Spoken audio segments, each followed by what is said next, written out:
کہ جب آواز بھی اونچا نہ کرنا، لب و لہجہ پکارتے وقت برابر بھی نہ کرنا۔ باری تعالیٰ اگر ایسا کر بیٹھے تو کیا ہوگا؟ اگر ایسا کر بیٹھے تو کیا ہوگا؟ اس کی سزا رب کائنات عطا فرماتے بیان کرتے فرماتے ہیں اگر یہ بے ادبی ہو گئی، یہ بے ادبی، اور اب ذرا سمجھنے کی بات ہے بے ادبی کی سطح، بے ادبی کی نوعیت، بے ادبی کی مقدار، بے ادبی کا حجم، ذرا اس کا جائزہ لیں۔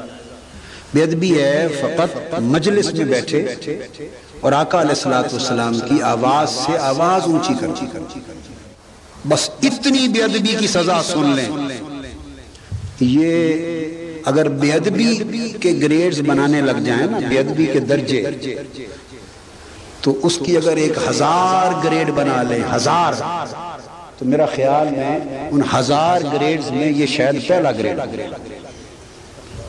بقایا بے ادبیاں جنہیں لوگ کر دیتے ہیں اور ڈکار بھی نہیں مارتے، وہ تو ساری اس سے اونچی، وہ تو ساری اس سے، وہ آقا علیہ السلام کی ذات اقدس کے بارے میں ایسی باتیں کر بیٹھا، آقا کی شان اقدس میں ایسی باتیں کر بیٹھا۔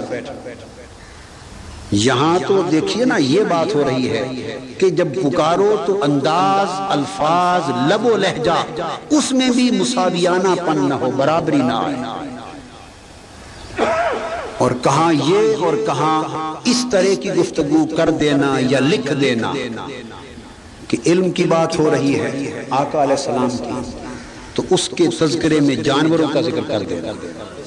ذرا آپ دیکھتے چلے آئیے کہاں بے ادبی کا وہ لیول، کہاں بے ادبی کا یہ لیول، کہ علم مصطفیٰ کی بات ہو رہی ہے، آپ سمجھا رہے ہیں، آپ کا موقف درست ہے یا غلط، مگر اس علم مصطفیٰ کو سمجھانے میں زید، بکر، مجنوں، صبی، بچہ اور حیوانوں کا ذکر کر دینا۔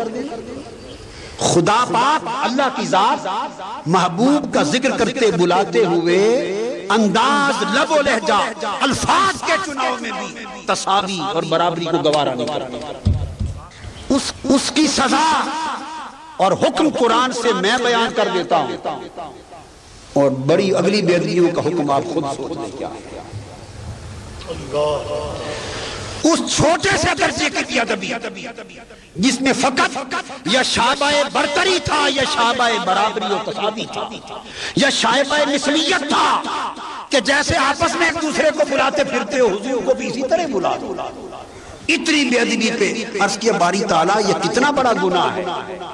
فرمایا سنو، ان تحبط اعمالکم وانتم لا تشعرون، اتنے درجے کی، اتنی مقدار کی بے ادبی کر دی تو یہ اتنا بڑا گناہ، اتنا بڑا جرم اور اتنا بڑا کفر ہوگا کہ تمہارے سارے اعمال آنن فانن ضبط اور بیکار کر کے دوزخ میں پھینک دیے جائیں گے۔ سارے اعمال ضبط اور بیکار کر دیے جائیں گے۔ اور ان تحبط اعمالکم جب کہا تو بولیے ان اعمالکم میں نمازیں شامل ہیں یا نہیں؟ اگر جس نے بے ادبی کر لی اس نے نمازیں پڑھی تھی تو اعمالکم میں شامل ہیں یا نہیں؟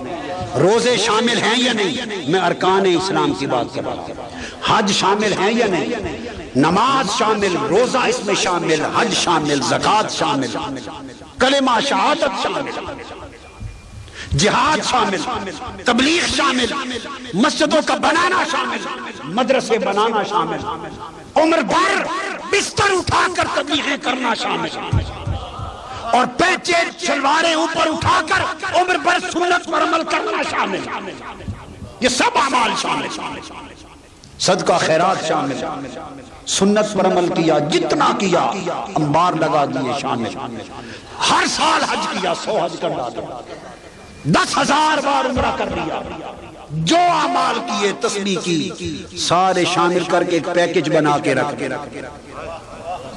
سارے اعمال، فرائض، واجبات، سنن، مستحبات، صدقات، مباحات، سب ایک طرف رکھ دیا۔ فرمایا دیکھ لو ان کا حجم بھی دیکھ لو اور کس کس سطح کے اعمال ہیں۔ حج بھی ہے، روزہ، زکوٰۃ، نماز، صدقہ، جہاد، تبلیغ، سب کچھ، باقی باہر کچھ چھوڑا ہی نہیں، سارے اکٹھے کرتے۔ تو باری تعالیٰ کیا ہوگا؟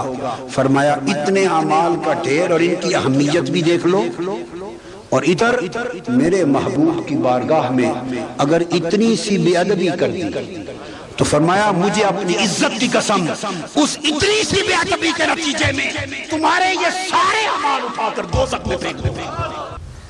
باری تعالیٰ دیکھیے اتنا بڑا فرق،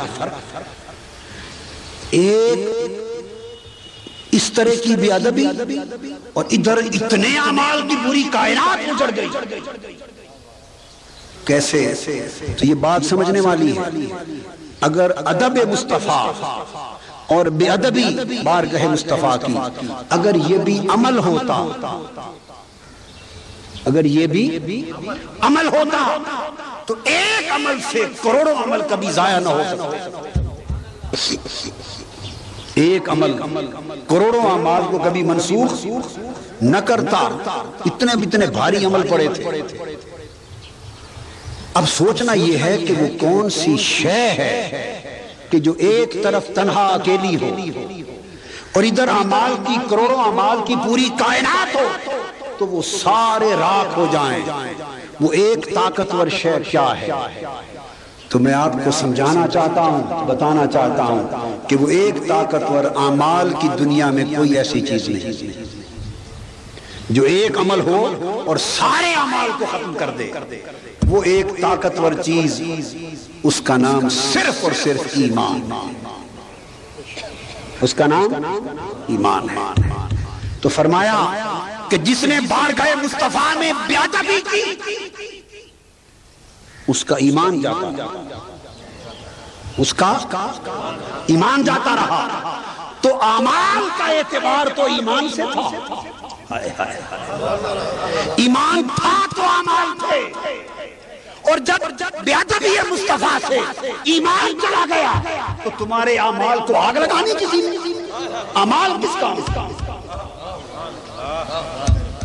وہ کعبے کے اللہ کے گھر کے ارد گرد چکر تو ابو جہل بھی لگاتا ہوگا، ابو لہب بھی لگاتا ہوگا، اور لگاتے تھے۔ میری بات سمجھے ہیں کہ نہیں؟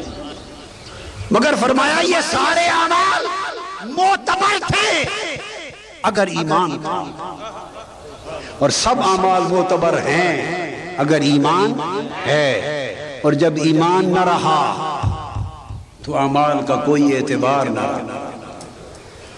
تو کیوں ایک بے ادبی سے سارے اعمال کیوں غارت گئے؟